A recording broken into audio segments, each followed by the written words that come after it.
Well, hi there. How are you? It's been a minute. I have been incredibly busy with work. I hope you're doing well, and welcome to yet another Monday, July, is it the 26th already? Can you believe it? The year's 2021, and we are back in action. Back in the saddle again, and it's wonderful to see you on this beautiful, beautiful 96-degree day here. Pretty interesting, and we're grateful for central air conditioning. So, yeah, what's been going on? I just wanted to check in with you here. I've been a little bit swamped with work. Our channel members have been getting their Friday videos, so I feel as though I've still been active here, but I understand that not everyone is a channel member. So it's been a couple of weeks, huh? And what a couple of weeks these have been. I guess first things first today. My very dear friend Zeladay announced her new music video and single for a song called Golden, and it is phenomenal. And I was very fortunate to have been able to direct the music video, which came out absolutely beautiful. Probably my favorite video I've directed. It's exactly what we were hoping for, and it's I always say it, but the hardest part about directing music videos is getting a good song. And in this case, the first time I heard it, I was just obsessed. So it's cool when it works out like that, and I'm very, very fortunate and appreciative to have been able to make a video for it, and we had a lot of fun. And that's going to be coming out Wednesday. So what, day after tomorrow, I suppose. And yeah, I hope you like it. And if you're not familiar somehow with Zella's music, definitely go check out the music videos and the music, of course, on Spotify or on Apple Music if you use Apple Music. Because yeah, she is one of very few people that I've met in good old Hollywood, who actually is a superstar. Definitely rare. So being able to work together with someone that gifted and talented and also very hardworking. It's just, yeah, it's that's why I started doing this. To do my absolute best to visualize the music itself, and it's very, very exciting. I'm quite jazzed, and we did some kind of like teaser videos too, and the first one just came out today, and I'm very excited about that. All good things, huh? Work is back, and I find the more work I bring on, the more music I want to be playing, and my I'm sure you can't really see here, but my fingers are, well, as Ringo says at the end of Helter Skelter, I got blisters on my fingers. I have crazy blisters going on because I've been practicing shredding, which may be a surprise to those of you who have heard my music before, because I typically do not shred per se. You know, when I was in high school and I started playing in bands, it was kind of like the music scene. It was like kind of like hardcore. Screamo was really big, and then there's my friends were all into like thrash metal and I guess like power metal, speed metal. And I always appreciated the music, but I never really did like a proper deep dive until I started playing in a metal band and learned like alternate picking and really started working on speed and precision. But I kind of hit a plateau, and I don't know if you're a musician, and particularly someone who plays guitar. I've noticed it's kind of common to hit those plateaus, you know. And for in my experience, I just really got into the songwriting aspect of music, and then really focusing on rhythm, which got me really deep into bass, and then, you know, going on tour and starting off playing guitars and then playing synths and then making my way to bass. You know, each kind of instrument has its own individual discipline, and when you're on the road, you know, you're playing so much, and really like dialing in your, I guess like discovering your style. And it was interesting because with guitar, you know, with at least the stuff that I've like produced or written, it's kind of been a little bit all over the place, genre-wise, but that was also kind of intentional. You know, there were a couple of years there where this concept of like post-genre, I was really enamored by, and so there was all sorts of influences, and really it wasn't until I started really listening for the first time to a lot of kind of like the classic country songs and songwriters, and then I found myself wanting to learn how to play some of that stuff, and I realized that a lot of that music shreds. some of the hardest stuff that I've ever learned is you know, some of these like traditionally country licks, as they say in guitar lingo, and that kind of reopened the door for me to and kind of like reignited the initial obsession with playing the guitar that struck when I was about 12 years old, 13 years old, when I got my first guitar. And it's all I did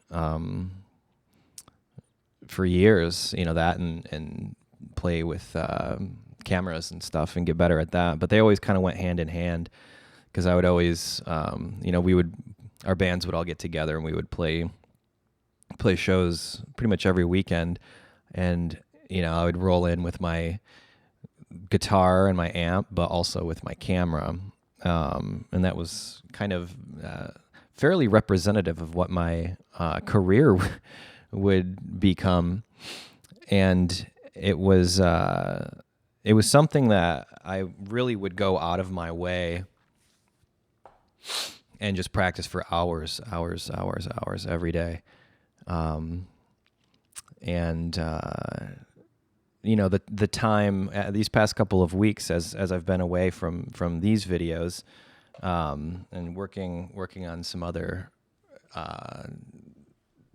projects for other people, the time that I was spending, just staring at my phone or whatever, I decided to dedicate at least 2 hours a day to pretty boring stuff, actually, just practicing scales and practicing to a metronome, which is, everyone always told me that was important, but I didn't believe them, and they were all right.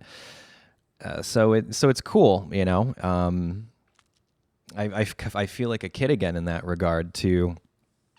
But yeah, feels good to be playing guitar, although it doesn't feel good on the fingertips, because I haven't had blisters like this in a long time, and just rebuilding those calluses, which, man, I used to play heavy strings too. I used to play like 11s and 12s, which are on the heavy side, and I've been playing 10s for probably 15 years now, and might be switching to 9s. I've watched all of the YouTube videos of the expert shredders talking about, because the rumor, or the what's the word for, it's not a rumor, but it's oh no. The fable, I guess, is that heavier strings have more tone. And there was one time, and I was playing a show in New York City, and I was playing with the living legend, Mr. Christopher Griotti, and we were doing the sound check in the stagehand. He asked Chris, "Is it okay if I turn your amp down a little bit? Is that gonna kill your tone?" And Chris very smoothly responded with, "The tone's all right here." And I laughed for about 4 weeks at that. That was really, really funny. I watched there's a program on Netflix. It's new. I can't remember the name. But I remember the name of the episode of this show, and the episode's title was Stockholm Syndrome. And it was this show that's just kind of all about, they have an episode that's about like auto-tune, and there's an episode that's about country and the fusion of pop music with country, which is fascinating, as I, recently completed like a country pop record, so I was very intrigued by that. But the episode I watched, entitled Stockholm Syndrome, was fascinating because I've always been enamored with the Swedish influence on pop music globally, particularly with the genius that is Max Martin, who has more number one albums than anyone in history, next to John Lennon and Paul McCartney. So kind of right there, top 3. Those are my favorite songwriters of all time. And I like how the show was produced, and they do a really good job of explaining concepts within music and in particular the music industry. And so I would highly recommend it because it's fascinating. Not that it makes a huge deal, but as a songwriter and a producer, I find it incredibly intriguing to look behind the scenes and see who was involved in these songs. And, it's amazing. They talk about it a little bit in the show, like, hey, here's a list of songs that Max Martin wrote for all these, various superstars. And it's just amazing to think that, one person's brain could have that much influence over really culture with music. But there's something they tapped into and touched on in the show, which was kind of how Swedish music tends to have a kind of a melancholy aspect to it. And I never really put that together. I would always kind of describe the chords and melodies that traditionally, in at least like top 40 pop music that's that comes out of Sweden or from Swedish songwriters and producers, there's always kind of like a scary element to me, kind of like those like harmonic minor kind of or diminished sounds and musical kind of techniques. Like my favorite NSYNC song by far is I Want You Back off of their debut album. You're all I ever wanted. And it's amazing to think that, because I think a lot of people, and I certainly used to think this way, this idea that pop music is, feel good and fun. And a lot of it is, throughout the years, you get songs, like Funky Town or a lot of kind of the more bubblegum elements, which I've certainly I've certainly written a lot of bubblegum pop music because I like it. I like I would say like maybe Like a Virgin is a good example of that. But there's something that, especially when I was younger, excuse me,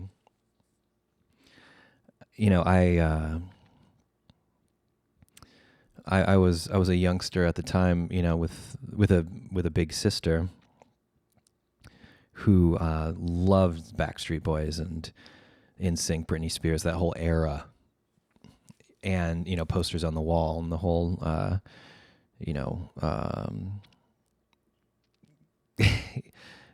preteen late 90s thing. So the music, it was always around, and I heard it over and over and over again, but I never appreciated it until I got a little bit older and kind of revisited. And then you go through the discographies of kind of the boy band groups, and you can hear it in the music too. It's like, go listen to the first couple of NSYNC or Backstreet Boys albums, and you can clearly hear when it was Max Martin, and then suddenly there'd just be some like total throwaway song that is not memorable whatsoever, and then you look at the credits and you're like, oh yeah, that was just some other songwriter. But with I Want You Back, and I think that's a great example, because I remember even being as a youngster thinking like, oh, it's almost spooky. Like there's you're all I ever needed, yeah.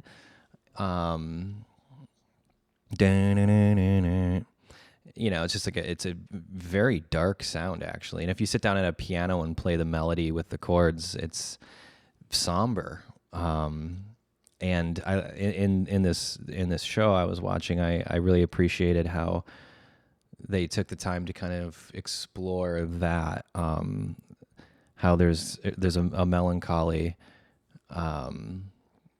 element, but it's also fun. But that's kind of the same situation with like movies that I love. I find that the most interesting characters tend to be the ones that they're the most dynamic and are the most human. So like I love in a movie when the villain is actually likable, makes them very complex, or when the hero is flawed. And it's a trope. We've all seen it a million times, but it's very noticeable in bad movies where it's just like there is no substance to the characters. And it makes me think about, my writing and the things that I've done in the past. And, I would lean into, because, just, I think just being younger and trying to be like edgy and just being like, no, what if I create characters that are just completely blank? Like, can I make that interesting? And it was fun to play around with it for a while, but writing a whole series, with the main character basically not having emotions, it's actually really tricky. And I think that was a self-inflicted limitation that I was trying to power through in my journey as a writer, and kind of creating characters and learning how and why they're dynamic. And honestly, the biggest learning experience in my life is when that backfires. It's like, wow, this is actually way more interesting. And then being kind of like wrapped up in a whirlwind of kind of people I've never met, talking about my life. And it's interesting. It's like, oh wow, like, the imagination wants heroes and villains. And I would always talk about that, but I didn't implement it into the things that I was writing. Because quite frankly, I don't think at that time I knew how. And it's like the old phrase, you can't play the blues until you've had the blues.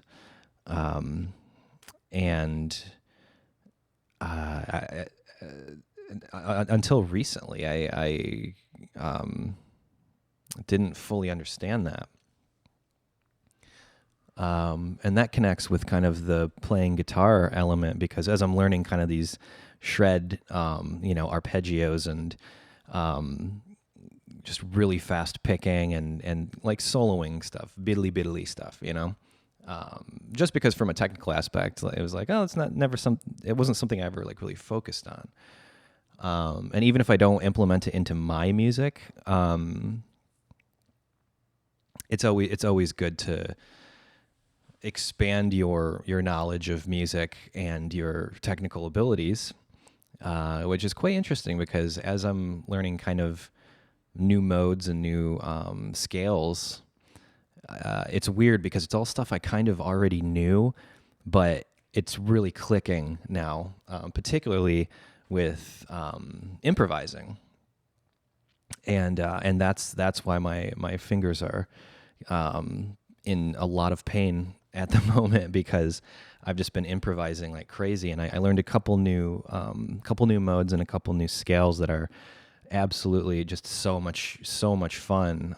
That's what's cool, is like now playing guitar is fun again. I would always, if I play guitar, I'll just pick up one of my, like acoustic guitars and just kind of strum along. Or I was doing a lot of right hand stuff, a lot of alternate picking, chicken picking, kind of that country, multiple fingers at once on your non-fretting hand, and really being rhythmic. And that really the past year, as I have been learning a lot of, old Delta blues stuff too, Mississippi John Hurt, that kind of stuff. But now I'm kind of focusing on the left hand again. And it's just inspiring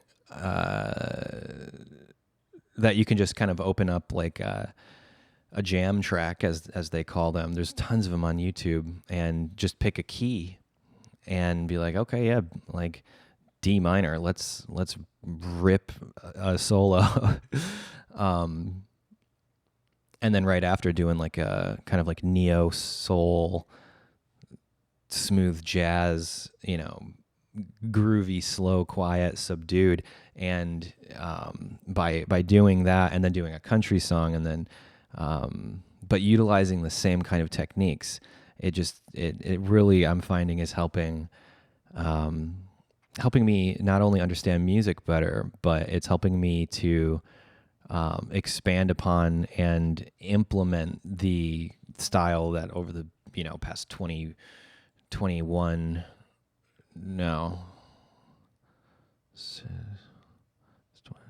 years that I've inadvertently been developing. Because for there's that first couple of years that when you decide to pick up a guitar, and maybe you've been playing for years, or hey, maybe right now you've been thinking about, oh, maybe I'll get a guitar, or I want to start learning music. That'd be really cool if there was someone watching this who's starting their journey right now. And if you are, congratulations, welcome to the family. And remember that it's not a competition. But it's kind of a crazy thought, 23 years I've been playing the guitar, and the first 2 years I played, I never took lessons. I just knew a couple people around who were pretty good, or they were learning as well. And YouTube didn't exist at that time, so you kind of had to get books. And for 2 years, I didn't even know the open chords, like the main kind of, A, B, C, D, E, F, G, and then their respective minors. Excuse me. Because if you know those, that's you can kind of make your way through any song. But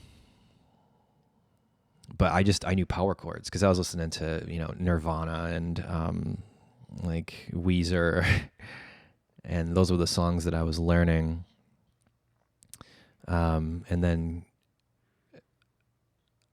I guess around that time, that was kind of a lot of just rock and roll. And then, you learn all the AC/DC and Rolling Stones and this and that. And then I discovered the Beatles, or at least fell in love with the Beatles for the first time. And that was probably 2 years into playing guitar, because I was just I was just exclusively just using power chords. And then ultimately that turned into, hey, wait a second, this is an F. The F chord sure looks like a power chord. And I was probably getting into like 8th grade around that time. And that's really, really when probably 7th and 8th grade, that's when I really got into the Beatles. And I would pick up like a music book, or someone would teach me how to play a Beatles song, and I realized they weren't really using power chords. And so I learned them all, and I was like, oh, wait a second. And that just brings you to the next level of 3 notes to a power chord, or 2, if you're not playing the octave. Suddenly now, instead of like a 2-note chord, now you get 6 notes. And it's like, oh, wow. That got me into learning like the 7 chords, and the 9s and the 6 chords, which, those are all over the Beatles catalog. And and then yeah, probably like another 2 years of just being obsessed with that, and then other stuff too. Around that time, there was a kind of a lot of like the emo thing was happening, and a lot of that stuff, especially the Midwest emo kind of Chicago scene. A lot of those kind of bands used really interesting alternate tunings um, and just weird chord shapes and different musical elements that were non-traditional. I guess that kind of explains like alternative, right? It's the alternative to the tradition. Um, but it was always very Beatles focused for me. And then I always thought the Beach Boys was just you know I Get Around and surf songs. Um, and then at some point in high school, maybe 10th grade or so, I was introduced to Pet Sounds, and then that changed my life completely. God Only Knows is probably my favorite song of all time. It's definitely a contender. But if I had to pick like an absolute favorite song, it's probably that. To this day, I remember the first time I heard it.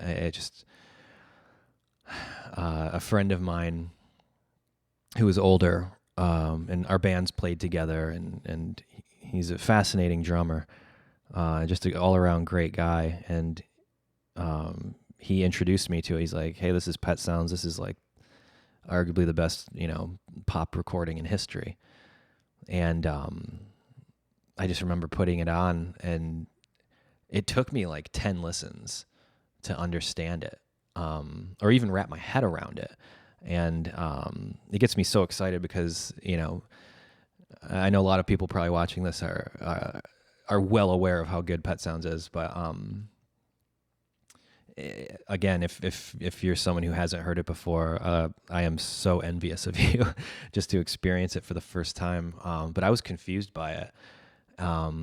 But that's, I started hearing, I was familiar at that point. I'd been playing music, for several years. So I thought I was, hot stuff, because I knew like the majors, the minors, the sevens, the nines, the sixes. But then with Pet Sounds, I was really introduced to, or at least I was paying attention for the first time to like augmented and diminished chords, and a lot of these kind of like transitional chords. And then around that time, I was also getting very big into David Bowie for the first time. And it was just it's wild to think back, now that I've kind of learned all these songs, and I then got into production and kind of got a better understanding of how production works, how music itself works, and then the techniques that were pioneered by, Beatles, Beach Boys, Bowie. The list goes on. That's just those are my kind of top 3 that have inspired me overall. So it was very, very kind of intriguing to look back at that time. And it makes me excited for young people who have yet to have that blossoming moment in music. Got to switch the card over here. I'll be right back. Hi. And by the way, I'm fully aware that I'm just another dude right now on the internet talking about how great Pet Sounds is. But I can't stress enough how important that album was for me. And around that time, it was interesting because I was playing in metal bands. A lot of just like D minor, like drop D, D minor. I was also listening to Thursday a lot at that time. That was around like Full Collapse. I was really into Saves the Day. I think In Reverie by Saves the Day is one of the most underrated albums ever made. And I've probably seen them like 15 times. I love their music. Through Being Cool is kind of like the pinnacle emo album, right? And to anyone who wants to argue that, read the lyrics. which I'm sure you know all know all of them by heart.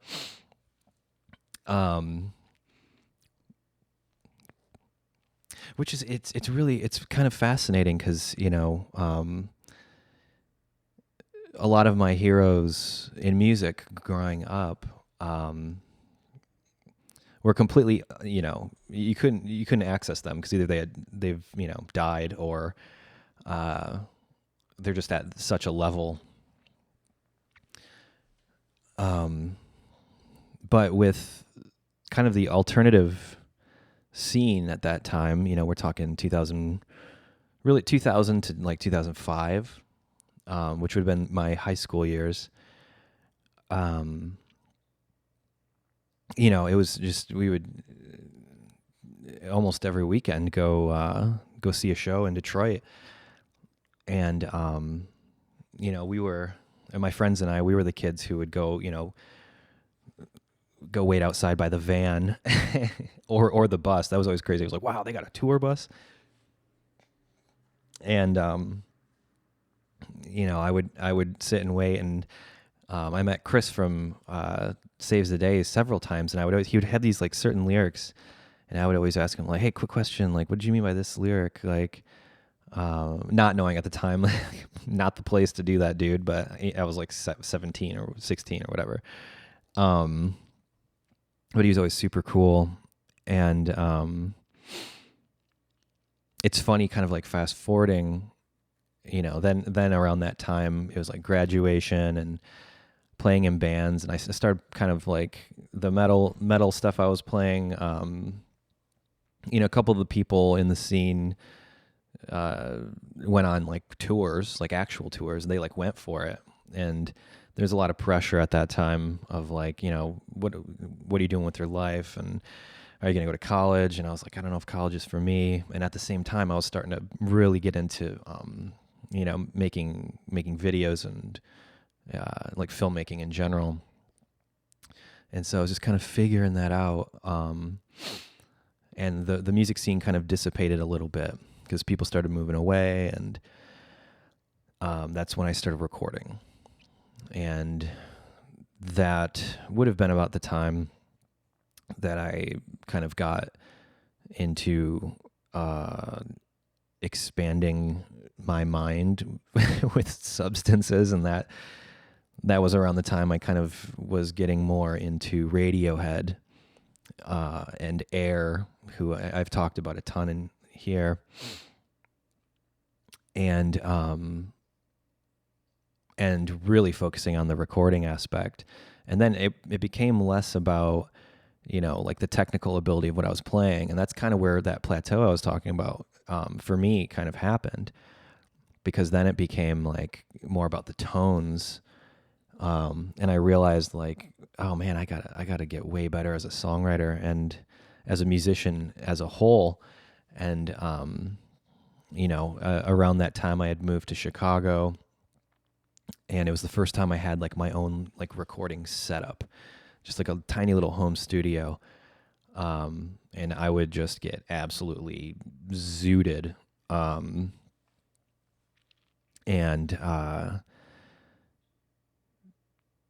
That all of that kind of led towards like the first album I ever recorded, which is funny to listen back to now because I didn't know what I was doing musically. And it's funny because some of the songs, because I was around that time in a big Bowie mood, which got me into Of Montreal, and just the really wacky kind of chord progressions and just insane melodies. And I was just you're 20 years old or 21 years old, and you think that you're going to change the world with your music, and you think it's maybe possible to come up with your own unique chord progression or something. And I certainly tried that. And it was that music, this YouTube was just kind of starting to become a thing, and become popular. And for the first time, I could just put my music out there. And I would always, and I still do, kind of pair it with interesting visuals. And then suddenly, it's a little bit extra. it's we have 2 eyes and 2 ears, right? And that's where I always knew I wanted to spend my life doing this stuff, finding a fusion between the music and the visual. I didn't know how, and I didn't know anyone in the industry at all, until I finally I was so confident because I was getting a good response from the music I was making at that time, and writing and producing, and I just sent it to every producer imaginable, and it just so happened that the only person who responded just happened to have a studio right down the street in Chicago. So, and then I was just introduced to a real studio and real instruments, miking amps for the first time, and having the access to any sort of guitar, imaginable. And I was kind of playing everything myself too. So I was like, oh damn, I guess I have to learn bass. And so there was probably 8 to 10 years of playing bass and just kind of figuring it out and never really being comfortable. But you do something long enough and you're like, oh, I guess I'm all right at this now. And it was just out of necessity. I never had a moment where I saw,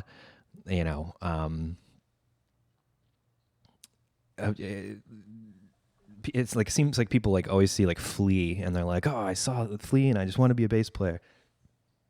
I was like, no, my recordings didn't have any low end. And, the Beatles had Paul. So, then and just this learning, it's a snowball effect, right? And you never really forget. It's like riding a bike. Once you kind of get the technique, and you figure the rhythms out and little things. I remember the first time I really grooved, and I was I found the pocket, as they say, and ever since then it's just chasing that pocket, finding the best groove, what makes people move, makes me move, puts a smile on my face musically. And it's kind of interesting just to think, this would have been probably 2007 to 2009, where I just totally focused on, I was like, I want to, be in the best band and the coolest band, or, whatever. But I want to write the best songs that I can possibly write. So for the first time, I was really thinking about songwriting.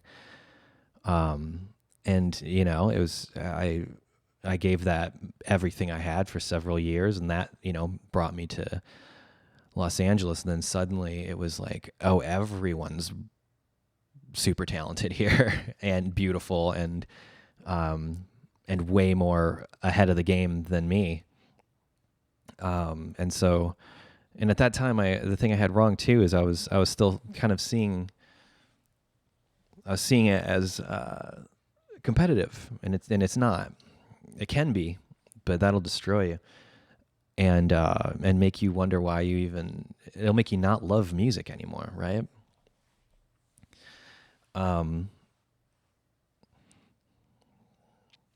But yeah, it just meeting people, who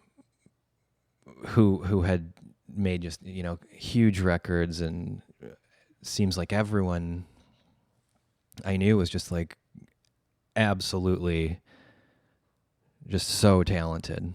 And it's funny because this week putting out this music video with Zella, this would have been the time right when I moved to LA is when we met. And I was just in a really rough I was in a bad place, but here were these people who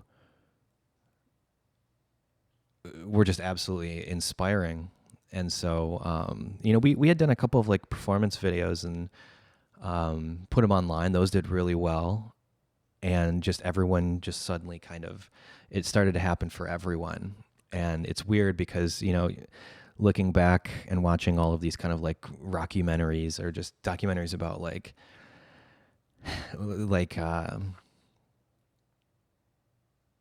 LA in the 60s, right? And just there just happened to be like all of this moment was happening. And it's funny kind of like looking back is like, oh wow, like I was kind of like witnessing one of those moments. And like thank God I had a camera. And just everything started happening, and I was just getting super focused on songwriting. And before I realized like really what was happening, suddenly I was, working on another thing that suddenly was reacting. Lots of people on the internet were paying attention to it, and just out of necessity, it's really like a scramble. It's people tend to think like there's this huge, like calculated, conspiracy involved. Not just with stuff that I've done, just like in general. You always hear the term like industry plant get thrown around. It's like, I mean, I get it. Yeah, there are people that I would probably put in that category. Just seeing behind the scenes and being like, oh yeah, they just decided that person's you will listen to their music whether you like it or not.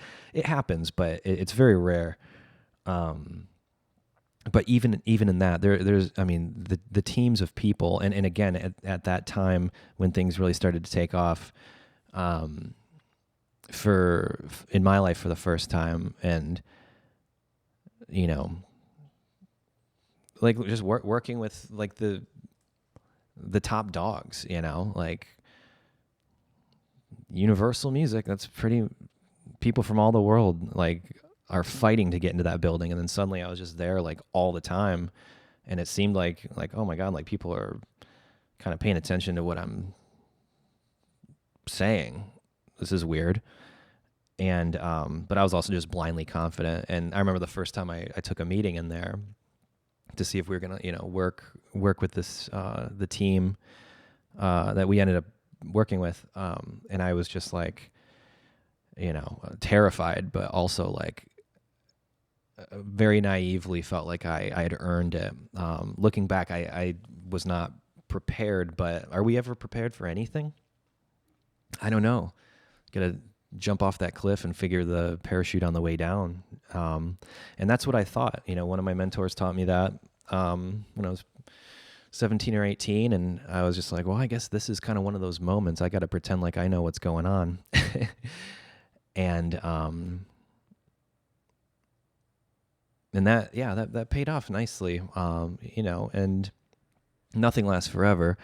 So I just always kind of felt like as the craziness was going on, it's just like, all right, man, just be a sponge, learn as much as you can. Really, really pay attention in these sessions with these producers and these songwriters, because you can't buy access to that. And you can't go to school for it. You got to be there. My monitor went out. So I think it was beneficial. And I knew, it's funny when you, with the internet now, because when you're dealing with, people who probably are going through a tough time. I mean, I've noticed, none of the truly happy people I know, like, go online and, like, leave mean comments to people they don't know. You know what I mean? Like, it's always, like, a type of person. So, but, everyone kind of grows up at a different rate, and some people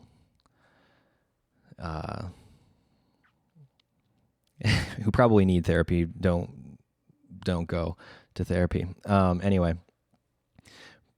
but there's this idea, that there's an idea that, there's like a hierarchy in the creative world. I say that because I think I used to believe that. And if you look at anyone's career, like no one stays on top.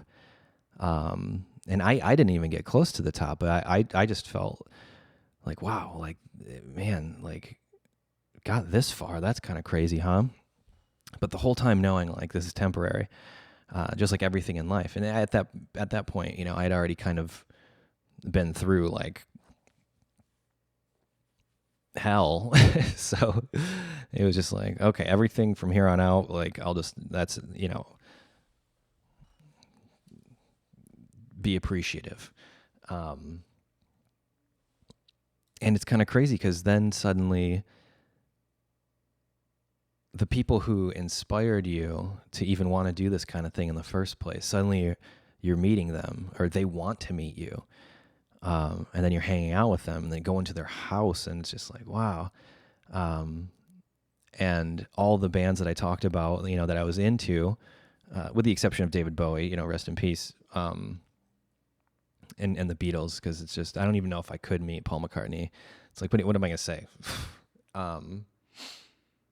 But like pretty much all the bands that I admired, suddenly I was like hanging out with them. And they're familiar with the stuff that I've made, and it's just like, wow, this is kind of nuts. And I like to tell them, I was talking earlier about Thursday, and I met Jeff Rickley, the singer in Thursday. I met him at the I talked about it before, Jeff Goldblum's jazz trio that he did in Los Feliz. And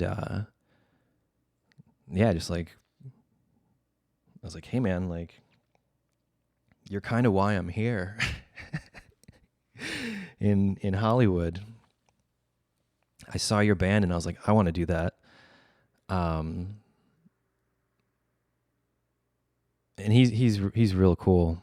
He was very sweet. But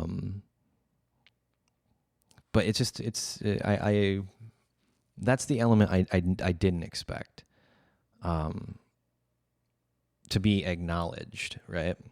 Because the entire time I was just like focused, like I gotta do this, do that, and then, until it comes to an end, or for me at least, until it came to an end, that run and that project, like I didn't realize that I hadn't looked around. I definitely, like, there were, you find yourself in playing a festival in Tokyo, and there's just thousands of people. It's like, wow, I've had a lot of those moments where I'm like, hey man, take the mental picture, remember this feeling, because this is rare. But still, even with those moments, the collective, the big picture,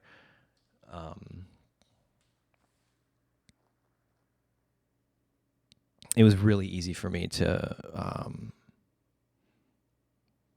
adapt to that lifestyle. And I think I was raised well enough to where it's like I never felt entitled to it. And I never have, it's just, I always say, the harder I work, the luckier I get, imagine that. But the ebbs and the flows and the kind of roller coaster of life, kind of hitting a brick wall, and then creatively just being like, all right, time to shift gears. And then, next thing I know, I had a whole new album written, and, the world shutting down definitely, gave us all time to be reflective and think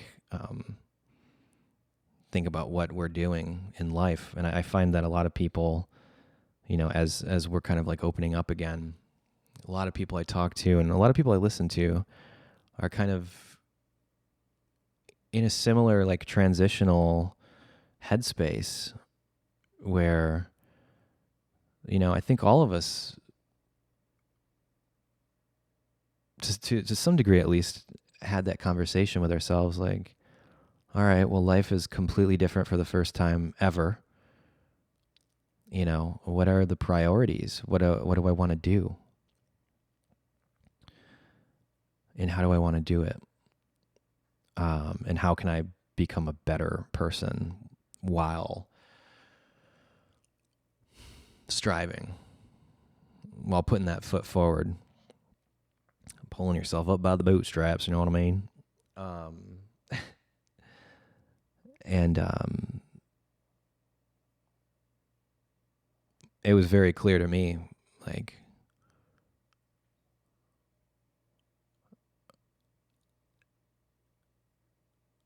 I still feel the exact same way I did when I was a kid. And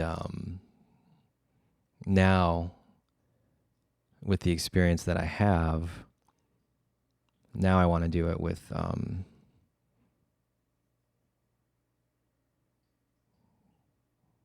people who truly have a good heart and a good spirit. And that is why I am so excited about this new music video. And I hope you like it. Golden. We worked tremendously hard. But it was easy. And I find, usually when it's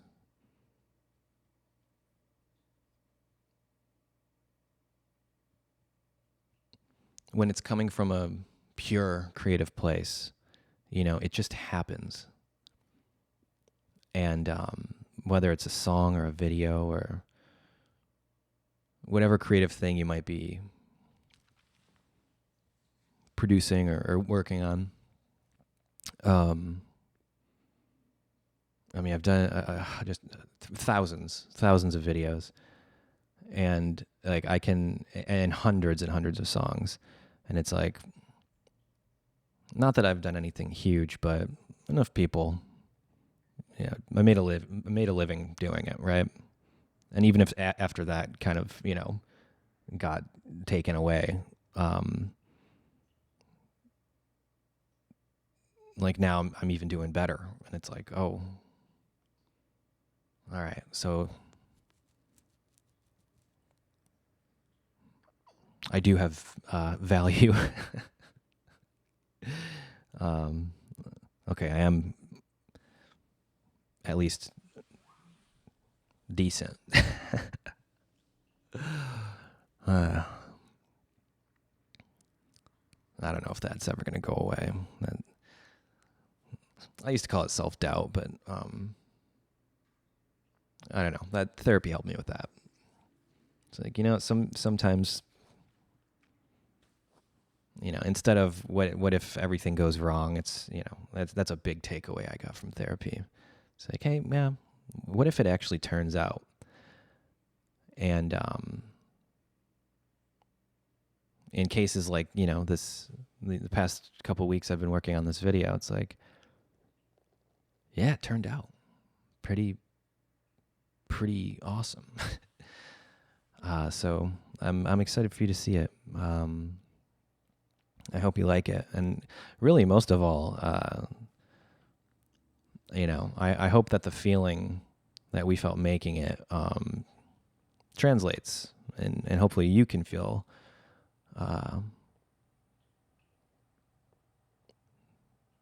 that it's like getting a hug from the universe. I guess that's the only way I can kind of describe him. So, anyway, pretty interesting stuff, huh? I am,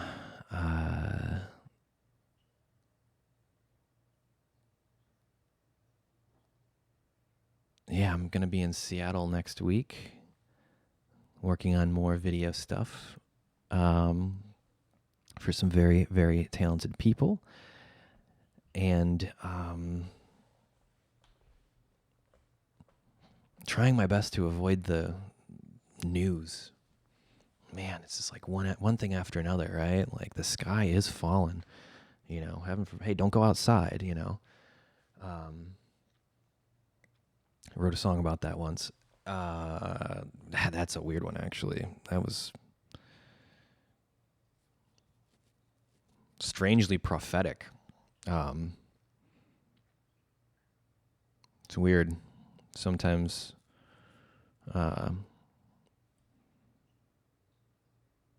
that song was just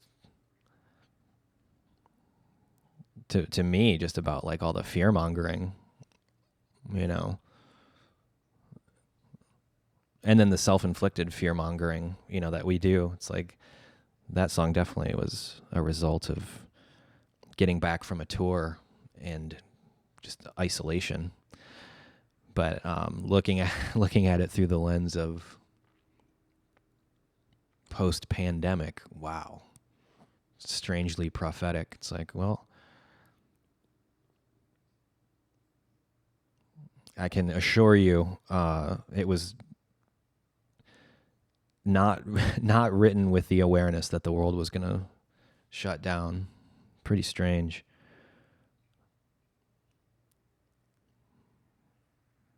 A lot of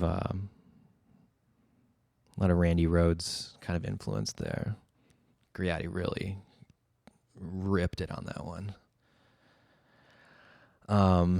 Cool stuff, fun stuff. Rock and roll music, heavy metal. Rest in peace, Randy Rhoads. I've been learning a lot of his licks, and he's contributing to my almost numb at this point fingers. There was a point when I was playing so much guitar and so much bass that I could put my hands over like a candle over the flame, and I wouldn't feel anything because the calluses were just so. I mean, eventually you would feel it like on outside of the callus, but just working those back up. You know what I mean? Jelly bean. Well, cool. Appreciate you watching. Thank you very much. New videos every single Friday, no matter what. So if you like these, just click the join button if you'd like to become a channel member, and you get perks and priority perks and an extra hour of video every single week. And we have fun over there. I shoot the videos differently too. I've been playing around with like a lot of different styles of shooting, and it's cool. And the feedback I've been getting on those ones is enjoyable. People tend to respond positively because these I just do in front of nothing. But that is a phenomenal way to support the channel here. And got some couple of hoodies left and some shirts at my merch store, which is titanic.sinclair.bandcamp.com. Really, those are the best ways. That and just playing the songs on Spotify, or maybe show them to your friends, because that's what keeps these videos coming, for sure. And I love making them, and I think a lot about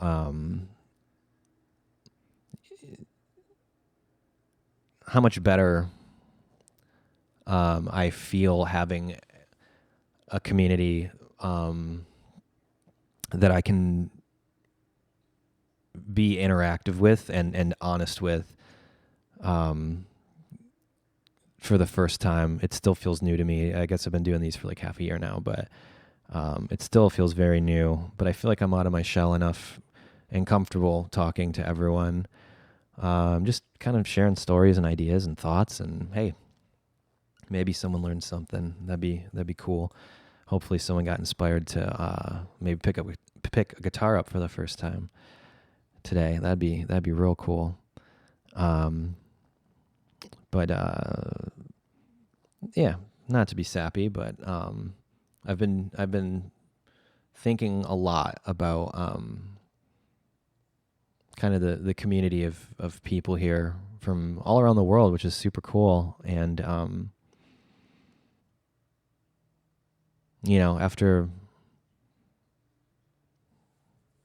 after seeing some success and not realizing that it's impossible without you. I can't say it enough. I appreciate you being here. And it took a long time for me to be able to say that, but I'm happy to. And some really, had some really amazing times in life, and